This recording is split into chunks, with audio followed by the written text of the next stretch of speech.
اعوذ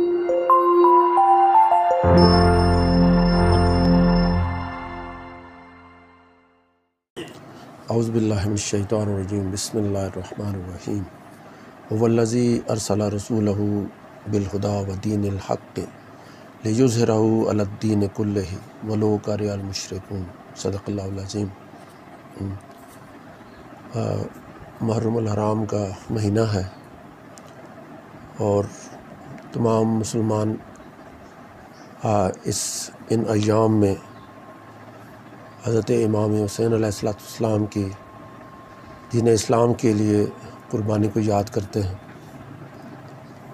اور صرف مسلمان ہی نہیں یاد کرتے بلکہ دنیا کے دوسرے مذاہب کے وہ لوگ جو باضمیر ہیں، وہ لوگ جو تاریخ سے دلچسپی رکھتے ہیں، وہ لوگ جو انسانیت کی اقدار سے محبت رکھتے ہیں، وہ سارے لوگ جو ہیں وہ حضرت امام حسین علیہ السلام کی ذات کو، ان کی شخصیت کو پسند بھی کرتے ہیں اور ان کا تذکرہ بھی کرتے ہیں اور ان سے متعلقہ باتوں کو دلچسپی سے سنتے بھی ہیں۔ تو ان ایام میں ہم ان کی یاد کو تازہ کرتے ہیں اور ان رویوں کو شناخت کرتے ہیں کہ جو دین پر چلنے کے لیے ضروری ہیں اور دین کو بچانے کے لیے ضروری ہیں۔ یہ جو آیہ کریمہ میں نے تلاوت کی ہے سورہ توبہ کی، اور مقامات پر بھی ہے کہ پروردگار فرما رہا ہے کہ والذی، وہ ذات وہ ہے، ارسل رسولہ بالہدی ودین الحق، جس نے رسول کو بھیجا ہدایت کے ساتھ اور نظام کے ساتھ، ایک دین کے ساتھ جو کہ حق والا ہے، یعنی وہ درست ہے، بہترین ہے، اس سے بہتر کوئی نظام نہیں ہو سکتا۔ اور یہ جو رسول کو بھیجا ایک ایسے نظام کے ساتھ کہ جو صحیح والا نظام ہے، چونکہ صحیح والی چیز کو غالب آنا ہے، تو آیت کا اگلا حصہ یہ ہے لیظہرہ، کہ اللہ اسے غالب کر دے، اللہ اسے طاقتور کر کے اس کو ہر شعبے میں، ہر معاشرے میں، ہر زاویے سے اس کو قوی کر دے اور اسی کو ہر جگہ پہ نافذ کر دے۔ لیظہرہ علی الدین کلہ، ہر طرح کے نظام، جتنے بھی نظام موجود ہوں گے زمانے میں، ان سارے نظاموں سے قوموں نے جو سبق حاصل کیا ہوگا وہ اس نتیجے پر پہنچیں گے کہ ان میں کوئی نہ کوئی خلل موجود ہے، اور پھر جب اسلام کی حقیقت ان کے سامنے پیش ہوگی تو وہ مان جائیں گے کہ اصل نظام یہی ہے، اصل دین یہی ہے۔ اس طرح وہ اس کو قبول کرنا شروع کر دیں گے، حتیٰ کہ تمام ادیان جو ہیں ان کے ماننے والے لوگ دین اسلام کو مان جائیں گے۔ ولو کرہ المشرکون، بے شک یہ بات مشرکین کو ناگوار گزرے۔ تو یہ جو آیا ہے یہ ایک یقین کا تعارف کروا رہی ہے کہ دنیا کو یقین رکھنا چاہیے کہ دین وہ غالب آئے گا جس کا پروردگار نے اس میں اشارہ فرمایا ہے، اور وہ دین اسلام ہے۔ ابھی اگر ہم اعداد و شمار دیکھیں، 2005 میں دین اسلام اور کرسچینٹی پہ چلنے والے لوگ، یہودیت میں تو بہت ہی تھوڑے لوگ ہیں، 2/3 آبادی جو ہے وہ ان مذاہب پر چلنے والی ہے، اسلام اور عیسائیت پہ۔ تو اگر اس اعداد و شمار کا ہم موازنہ کرتے جائیں 2010 کے اعداد و شمار سے، پھر اس کے بعد جو سائنس میں طریقہ کار استعمال ہوتا ہے اس کے مطابق 2050 کا جو پریڈکشن ہے سائنسی اعتبار سے، یعنی یہ نہیں کہ وہ جو حدیث یا کسی اور پیشن گوئی کرنے والے کی، وہ نہیں، بلکہ ایک جو سائنسی تجزیات ہوتے ہیں ان کے مطابق 2050 تک جو مذاہب کی شکل صورت ہوگی دنیا میں، تو اس میں اسلام سب سے حاوی ہو چکا ہوگا۔ اور یہ اللہ کا وعدہ ہے، یہ اس آیت کی روشنی میں بھی سامنے آ رہا ہے۔ عیسائیت دوسرے نمبر پہ آ جائے گی اور باقی مذاہب جو ہیں وہ آہستہ آہستہ ختم ہو جائیں گے، اور پھر وہ دن بھی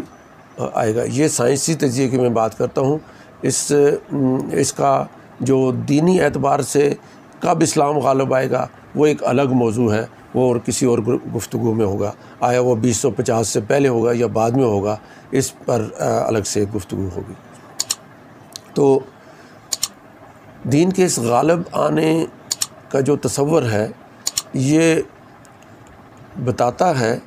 کہ انسان جو مسلمان یا دوسرے، وہ کم از کم ان کو 2 گروہوں میں تقسیم کیا جا سکتا ہے،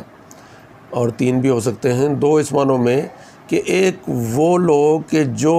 خراب چیزوں کو دیکھ کر اس پر تشویش کا اظہار کرتے ہیں، خراب چیزوں کو دیکھ کر جو بھی زمانے میں خرابیاں ہیں، کرپشن ہے، ظلم ہے، زیادتی ہے، اور جو شہری سہولتیں ہیں وہ صحیح کام نہیں کر رہی، جو دفتری جو طریقہ کار ہے وہ درست نہیں چل رہا، یعنی کہ چیزیں درست کام نہیں کر رہی، جب ان کو دیکھتے ہیں تو ان پر کڑتے بھی ہیں، مگر ساتھ یہ بھی ایک تمنا ان کے دل میں پیدا ہوتی ہے کہ کاش کہ یہ سارا نظام درست ہو جائے۔ تو یہ فطری خواہش ہے جو انسانوں کے اندر موجود ہوتی ہے، اس میں مذہب کی قید نہیں ہے۔ دوسرا یہ ہے کہ جو مذاہب کے لوگ ہیں، چونکہ وہ اپنی زندگی کو جتنا بھی ہے تھوڑا یا زیادہ، لیکن وہ خدا کے ساتھ قرب کے جو ہے قرب حاصل کرنے کے لیے زندگی گزارنا چاہ رہے ہوتے ہیں، تو وہ اسی کی رہنمائی میں، دین کی رہنمائی میں ہی اپنی زندگی کو استوار کرنے کی کوشش کرتے ہیں۔ تو ان کے لیے یہ زیادہ لازم بھی ہو جاتا ہے، اور فطری یہ بھی ہے کہ جب جس دین کی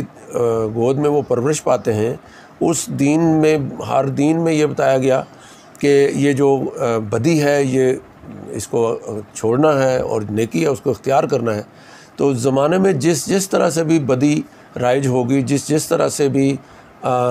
دوسری طرف نیکی کام کر رہی ہوگی، تو یہ لوگ امتیاز کرتے ہیں کہ بدی کے مقابلے میں یہ نیکی کو ترجیح دینے والے ہیں، اور اس کے لیے ان کی خواہش پیدا ہوتی ہے کہ کسی طرح سے نیکی بدی پر غالب آ جائے۔ اس کے لیے اپنی کوششیں بھی جو لوگ جتنی کر سکتے ہیں وہ کرتے ہیں، مگر میں جو یہاں کہنا چاہتا ہوں کہ چاہے مذاہب کے لوگ نہ بھی ہوں، کسی مذہب کو ماننے والے نہ بھی ہوں، وہ بھی اچھے اور برے کی تمیز کے بعد اچھائی کی تمنا کرتے ہیں، اور جو مذاہب کے ماننے والے ہیں، اسلام کی بات نہیں ہو رہی، صرف تمام مذاہب کی بات ہو رہی ہے، تو ان سارے مذاہب کے ماننے والے اچھائی کے مقابلے میں برائی کو مسترد کرتے ہیں اور برائی سے نفرت کرتے ہیں۔ اب جب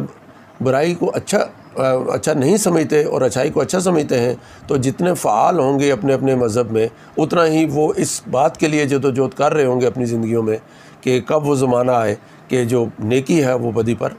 غالب آ جائے۔ تو یہ غالب آ کر رہے گی، یہ وعدہ ہے اللہ کا اس آیت کریمہ میں۔ اب اس کے لیے اور بھی آیات ہیں، ان میں ایک آیت ہے کہ کہہ دیجئے یا رسول اللہ، کہہ دیجئے کہ انتظار کرو، ہم بھی انتظار کرنے والے ہیں، تم بھی منتظر ہو جاؤ، ہم بھی منتظر ہیں۔ تو وہ کس چیز کے منتظر ہیں؟ ہمیں کس چیز کا انتظار کرنے کو کہا گیا؟ ہمیں اس چیز کا انتظار کرنے کو کہا گیا کہ اگر تم چاہتے ہو کہ زمانے میں خرابیاں ختم ہو جائیں اور اچھائی غالب آ جائے تو اس کا انتظار کرو۔ تو انتظار تک جو ایک حصہ ہے زندگی کا، اور ایک انتظار کے بعد کا ہے۔ انتظار تک جو حصہ ہے، بدی نے مٹ جانا ہے، نیکی نے غالب آنا ہے، باطل نے مٹ جانا ہے، حق نے غالب آنا ہے، لیکن اس کا انتظار کرنا ہے۔ تو جو انتظار تک کا زمانہ ہے، اس میں ہمارے پاس یہ اختیار ہے کہ جس چیز کا ہمیں انتظار کرنے کو کہا گیا، یعنی ہمیں اچھے زمانے کا انتظار کرنے کو کہا گیا، اس کا یہ مطلب نہیں کہ ہم بیٹھ کے انتظار کرتے رہیں، بلکہ ایک اشارہ کیا گیا کہ اچھا زمانہ یقیناً آ کر رہے گا، اور اس میں ایسا کوئی ہمیں اشارہ نہیں ملتا قرآن میں کہ اس وقت تک تم نے بیٹھ کر اس کا انتظار کرنا ہے، بلکہ ہر شخص کو اس کا فریضہ سمجھا دیا گیا کہ وہ اچھائی کے لیے وہ کیا کام کر سکتا ہے اور کیسے کر سکتا ہے، اور اس کے لیے اس کو صلاحیتیں دی جاتی ہیں اور اس کو اسباب مہیا کیے جاتے ہیں۔ پھر اس کی اپنی مرضی ہے کہ وہ ان صلاحیتوں کو، مثلا بولنے کی صلاحیت، دیکھنے کی صلاحیت، چلنے کی صلاحیت اور سمجھانے کی صلاحیت، سمجھنے کی صلاحیت، یہ سب اسباب ہیں۔ اسی طرح سے اگر کہیں سفر کرنا پڑتا ہے کسی اچھے کام کے لیے یا خراب کام کے لیے، تو سواری اس کے لیے سبب ہوتی ہے۔ اسی طرح سے دولت بھی ایک سبب ہے کاموں کو آگے بڑھانے کا۔ تو لوگوں کو کام کرنے کے لیے اسباب مہیا کیے جاتے ہیں۔ اب آگے ان کی مرضی پہ چھوڑ دیا گیا کہ وہ اپنے لیے کون سا راستہ چنتے ہیں۔ تو وہ جو راستہ چنیں وہ حالت انتظار جو اس میں بتائی گئی ہے، اس میں یہ ہے کہ یقینی ہے کہ حق غالب آ کر رہے گا، لیکن میرا حق کو غالب کرنے کے لیے کیا کردار ہو سکتا ہے، یہ اس کے لیے ہمیں اس میں دعوت دی گئی۔ اور اب ہمیں انتظار کیسے کرنا ہے؟ ہمیں انتظار ایسے کرنا ہے کہ اس کی کیفیتوں کو سمجھنا ہے۔ پہلے انتظار کی کیفیتیں کیا ہیں؟ ایک انتظار یہ ہے کہ ہمیں تھوڑا سا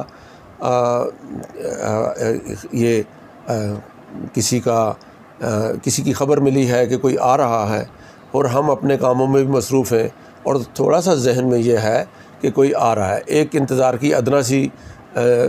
کیفیت یہ ہے۔ اس سے ذرا بڑھ کے یہ ہے کہ ہم اپنے کاموں میں بھی مصروف ہیں اور ہم ساتھ کسی کو، اپنے گھر والوں کو، کسی ملازم کو یہ ہدایات بھی جاری کر رہے ہیں کہ بھائی وہ فلاں کام کر لو، وہ آنے والے ہیں۔ تو آنے والے کا تذکرہ بھی کسی حد تک ہے اور اس کے ساتھ ساتھ ہدایات بھی جاری ہو رہی ہیں۔ ایک کیفیت یہ ہے جو اس کی اعلیٰ ترین کیفیت ہے، وہ یہ ہے کہ ہم ملازم پر نہیں چھوڑ رہے، ہم کسی اور پر نہیں چھوڑ رہے، ہم بے چین ہیں، ہم اٹھ کر خود سارے کاموں میں شریک ہو رہے ہیں، ہم ہر کام میں دلچسپی لے رہے ہیں۔ اگر کہیں کوئی خرابی ہے تو اس کام کو ہم، اس کی اصلاح کو ہم خود اپنے ذمہ رکھ رہے ہیں، اور ایک اتنی احتیاط سے ہم اس سارے کام کو انجام دیتے ہیں کہ جس نے آنا ہے اس کے لیے ہم پوری طرح سے آمادہ ہو جائیں۔ یہ جو پوری طرح سے آمادگی کی کیفیت ہے، اس کو استقبال کہا جاتا ہے اردو میں۔ یہ فارسی کا لفظ ہے، لیکن ہماری اردو میں استقبال ایک ایسی کیفیت، انتظار کی ایسی کیفیت ہے کہ جس میں ہمارے جسم، ہماری روح، ہمارا دماغ، ہماری ہر کیفیت جو ہے وہ شدت کے ساتھ کسی آنے والے کی منتظر ہو جاتی ہے۔ تو ایک طرف قرآن کہہ رہا ہے کہ نظام الہی غالب آ کر رہے گا، تو ہمیں اس نظام کو سمجھنا ہے کہ وہ کیا ہے، اور ساتھ یہ سمجھنا ہے کہ ہم اس کو غالب کرنے کے لیے کیا کردار ادا کر سکتے ہیں۔ دوسری طرف فرمایا کہ ہم بھی انتظار کر رہے ہیں، تم بھی انتظار کرو۔ تو انتظار اس دین کے غالب آنے کا کرنا ہے، حق کے غالب آنے کا، نیکی کے غالب آنے کا کرنا ہے، کیونکہ یہ دنیا اس مقصد کے لیے پیدا نہیں کی گئی جو اس وقت جس کی تلاش، جو سارا کچھ اس وقت جو اس کے گرد گھوم رہا ہے، یہ مقصد نہیں ہے۔ تو مال و دولت مقصد نہیں ہے اس دنیا کو پیدا کرنے کا۔ انسانوں کو جو پیدا کیا گیا تو ان کو یہ جو جھگڑے فساد اور یہ اس وقت جو ایک کشمکش ہے، اور اسی کی وجہ سے ظلم ہے، اور اسی کی وجہ سے ایک ملک دوسرے پر چڑھائی کر رہا ہے، اور یہ سارا جو فساد ہے، اس فساد کے لیے اللہ نے اس دنیا کو اور اس کائنات کو اور انسانوں کو نہیں پیدا کیا، بلکہ جب فرشتوں نے پوچھا کہ اے پروردگار، تو اس کو خلیفہ بنانا چاہتا ہے زمین میں جو خون خرابہ اور فساد برپا کرے گا؟ تو پروردگار نے فرمایا کہ نہیں، جو میں جانتا ہوں تم نہیں جانتے، تم انتظار کرو، میں بھی انتظار کرتا ہوں، تم بھی انتظار کرو۔ یعنی پروردگار یہ فرما رہے ہیں کہ جس مقصد کے لیے میں نے پیدا کیا ہے، اس زمین پر وہ دن ضرور آئے گا کہ جب ساری زمین پر میری اطاعت والے لوگ ہوں گے، ایک صالح معاشرہ ہوگا، اور اس میں کوئی کسی پہ ظلم نہیں کرے گا، اور ایک عورت جو ہے، تنہا عورت دنیا سے ایک کونے سے دوسرے کا اگر سفر کرے گی تو کوئی اس کی طرف آنکھ اٹھا کر دیکھنے والا نہیں ہوگا، اور کسی کا مال جو ہے وہ چوری نہیں ہوگا، کیونکہ اتنی فراوانی، اتنی خوشحالی ہو جائے گی۔ اور لوگ جو خیرات دینے والے، جو زکوٰۃ دینے والے، خمس دینے والے، یا کسی بھی طرح کی چیریٹی کرنے والے، وہ اپنے مال سے خیرات اور صدقات نکال کے باہر سڑکوں پہ کھڑے ہوں گے امیدوار بن کر کہ کاش کوئی آئے جو مستحق ہو، غریب ہو، کہ اس کو ہم اپنے مال سے جو نکالا ہے یہ اس کو دے سکیں، لیکن ایسے لوگ جو ہیں نہیں ملیں گے، کوئی غریب نہیں رہے گا دنیا میں۔ تو یہ وہ زمانہ ہے، اللہ کا وعدہ شدہ زمانہ ہے، یہ اس وقت آئے گا جب نیکی بدی پر غالب آئے گی۔ تو ہمیں بھی انتظار کا حکم ہے، ہم انتظار کر رہے ہیں۔ انتظار اپنی اپنی نصیب کی بات ہے کہ کچھ جو ہیں وہ محض عقیدے کی حد تک انتظار کر رہے ہیں، کچھ جو ہیں وہ تھوڑا سا فعال ہیں اس میں، کہیں نہ کہیں ان کو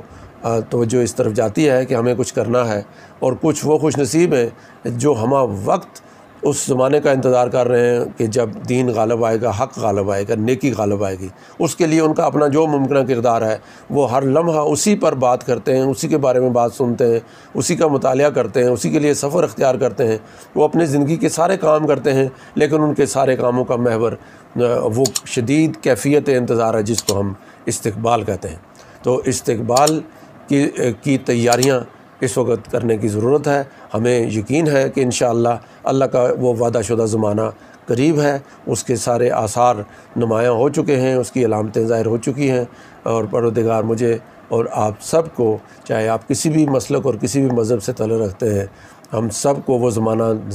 دیکھنا نصیب فرمائے جس میں کہ نیکی اور اچھائی غالب آئے گی اور بدی مٹ جائے گی۔